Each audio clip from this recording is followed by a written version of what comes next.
My name is Mark. Like millions of others, I dreamed of the perfect escape, sun-drenched beaches, crystal clear waters, and the promise of pure relaxation. After months of saving, I booked an all-inclusive package at Paradise Sands Resort, a highly rated luxury resort nestled on a remote, pristine island. Their true business wasn't just providing luxury. It was meticulously designed to exploit unsuspecting tourists and, in some cases, facilitate far darker activities. Looking back, I wasn't just a guest seeking peace. I was a potential target, a pawn in a sophisticated game of deception. Their websites showcased stunning villas, gourmet dining, and a philosophy centered on guest satisfaction and unparalleled security. I genuinely believed I was embarking on the vacation of a lifetime, a true slice of heaven. They were too intimidated to argue. Beneath the facade of smiling, courteous employees, I began to notice subtle signs of distress among some of the younger foreign staff. They seemed perpetually exhausted, fearful, and rarely smiled when management wasn't looking. Whispers of confiscation of passports, unfulfilled promises of wages, and threats against their families back home began to circulate among guests who had stayed longer. There were hushed rumors of certain VIP guests being given special access to young female staff members late at night, in isolated areas of the resort. The realization that this paradise might be a front for something far more sinister, a tourist trap not just for money but for human lives, sent a chill down my spine. But beneath the resort's gleaming marble floors, the perfectly manicured gardens, and the ever-present smiles of the staff, Paradise Sands harbored a sinister secret. The beautiful beaches, the luxurious villas, the promise of escape, they were all part of an elaborate charade. Every time I relaxed by the pool, knowing the hidden cameras and the unspoken suffering, I felt a cold knot in my stomach. The tourist trap wasn't just about overcharging. It was about systematically invading privacy, financially exploiting unsuspecting visitors, and potentially facilitating human exploitation, all hidden beneath a veneer of luxury. My arrival at the resort was seamless, almost too perfect. I was greeted by a charming concierge, handed a welcome drink, and escorted to my lavish ocean view villa. But the first red flag was the ubiquitous presence of hidden cameras and surveillance. While I initially dismissed them as part of security, I soon noticed an unsettling number of tiny, discreet lenses in unexpected places, not just in common areas, but subtly placed in corners of the villa, even in ventilation shafts. It felt less like security and more like constant monitoring. My privacy felt invaded even before my luggage was unpacked, just part of our enhanced security system, sir, a staff member explained when I casually asked about one. But the explanation felt rehearsed, and their eyes held a flicker of something unreadable. Despite being an all-inclusive resort, every little extra came with an astronomical hidden charge. Premium Wi-Fi that barely worked, eco-friendly bottled water that cost 10 times the market price, exclusive excursions that were nothing more than overpriced trips to tourist traps, and mandatory resort fees that were never disclosed up front.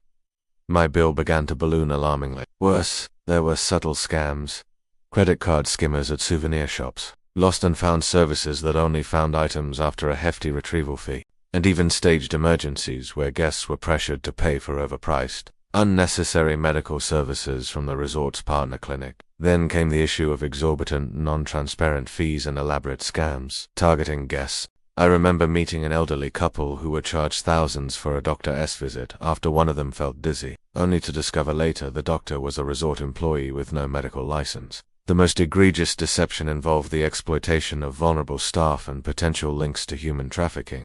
The chilling realization dawned on me. Paradise Sands Resort wasn't a haven. It was a gilded cage, a sophisticated operation designed to extract maximum profit through any means necessary. The unsettling presence of hidden cameras and the alarming hidden fees at Paradise Sands Resort were enough to make any But as my luxury vacation continued, I stumbled upon far more disturbing realities, revealing the resort's true, dark purpose, a meticulously constructed facade for illicit activities and a systematic disregard for the safety of its guests. While the resort maintained a cheerful, bustling atmosphere, I occasionally heard hushed whispers from other long-stay guests or certain staff members about individuals who had checked in but seemingly vanished without a trace or had mysteriously fallen ill and been discreetly transferred off the island. The remote location and the resort's tight control over all transportation to and from the island made it an ideal hub for illegal operations. Beyond the hints of human trafficking, I began to see subtle signs of other dark dealings. Despite the elaborate surveillance system, I realized that the hidden cameras weren't primarily for guest protection. Instead, they were used to gather compromising information on wealthy individuals, to facilitate targeted scams, or even to create opportunities for theft or blackmail. I heard stories of guests having their rooms ransacked while they were out, or being drugged at bars and waking up to find their valuables missing, with the resort offering no real explanation or assistance.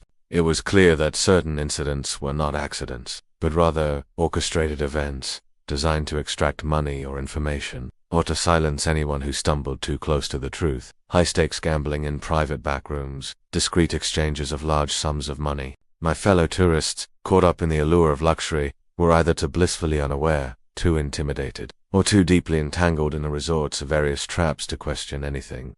"It's paradise. Mark, just relax," they'd say, their eyes shining with vacation bliss. And even hushed conversations about the transfer of valuable, unidentifiable cargo via private boats that arrived and departed under the cover of night. I started seeing the beautiful beaches not as a sanctuary, but as a perimeter, and the luxurious villas not as havens, but as monitored cages. The tourist trap was no longer just a metaphor. It was a horrifying reality, a systematic exploitation of trust and vulnerability, turning the dream of escape into a terrifying journey into a world of crime and silent suffering, all for the sake of boundless illicit profit. I knew I couldn't continue to be a passive observer. The thought of another innocent traveler falling into their snare, knowing the danger that awaited them, became an unbearable torment. The luxury resort was also serving as a highly secure, untraceable meeting point for criminal enterprises, hidden in plain sight. The official explanations were always vague, citing personal emergencies or sudden travel plans. Figures in dark clothes quickly unloaded unmarked crates, overseen by men with stern faces and earpieces. Certainly not your typical resort staff. The thought that I was staying in a place that actively enabled such activities made my skin crawl. These incidents were never reported publicly, and any inquiries were met with polite, firm dismissals. It created an undercurrent of unease, a silent alarm bell ringing in the back of my mind.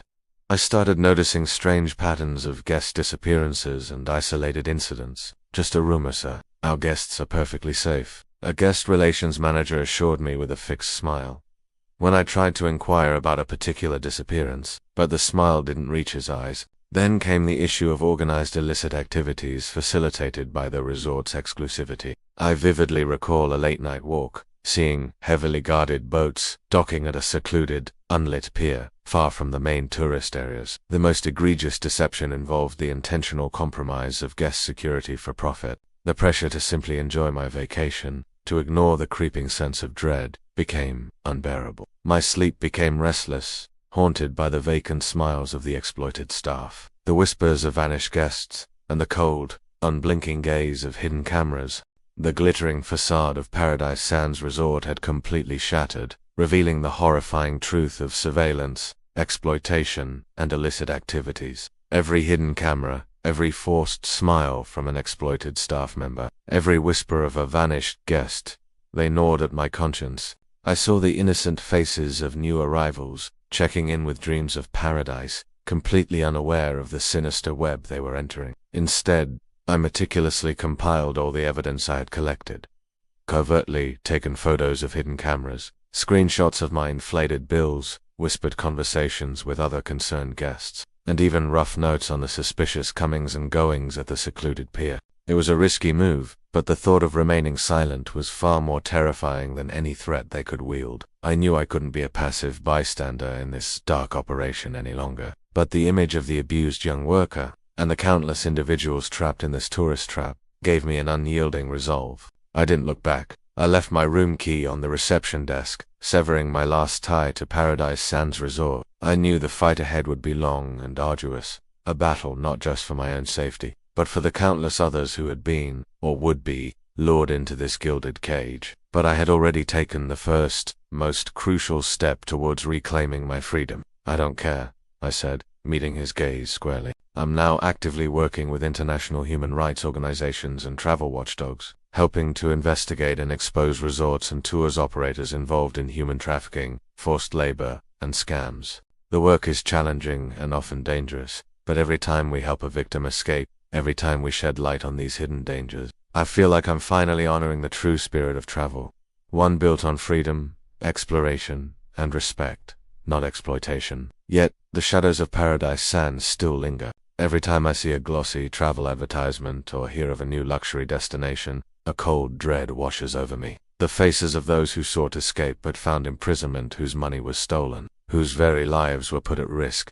They're the true ghosts of the tourist trap. Haunting reminders of the dark underbelly where dreams of paradise are devoured and vacations become terrifying journeys into a world of crime and silent suffering. The truth will come out, and I won't be silent anymore. Not for you, not for anyone. My basic human empathy and my sense of justice demanded I act. The final breaking point arrived when I witnessed a young, foreign resort worker, barely out of her teens, being physically assaulted by one of the VIP guests in a secluded area, while another staff member stood by, looking terrified and helpless. The incident was quickly covered up, and the young woman was transferred off the island the next morning, never to be seen again. Unscrupulous resorts and operators prey on your desire for luxury, your trust in their brands, and your vulnerability. As a traveler turning your dream vacation into a source of immense profit for themselves, often at the ultimate expense of your safety and rights. So, how can you protect yourself from the tourist trap? Always remember to research your destination and accommodations thoroughly. Look for independent,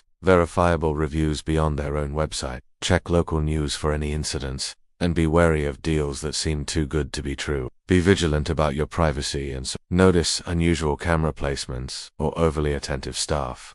Guard your personal and financial information carefully. Use secure payment methods. Be wary of unsolicited extras or fees, and regularly check your bank statements. Maintain your independence. Don't rely solely on the resort for all your activities or information. Trust your instincts. If something feels off, or if staff seem unusually secretive or distressed, it probably is.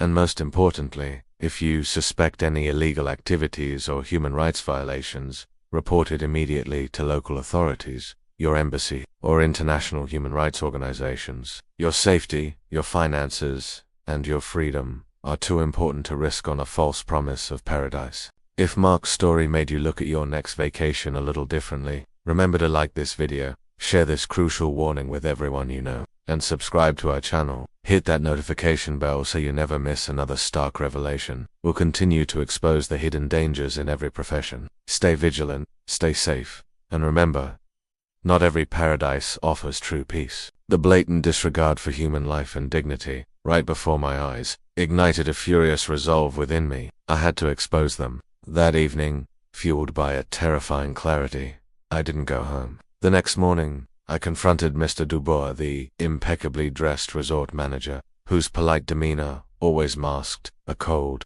calculating ruthlessness. He was overseeing the breakfast buffet, a picture of hospitality. I'm checking out early, and I'm going to report everything I've seen and heard about Paradise Sands. Checking out early, Mr. Evans.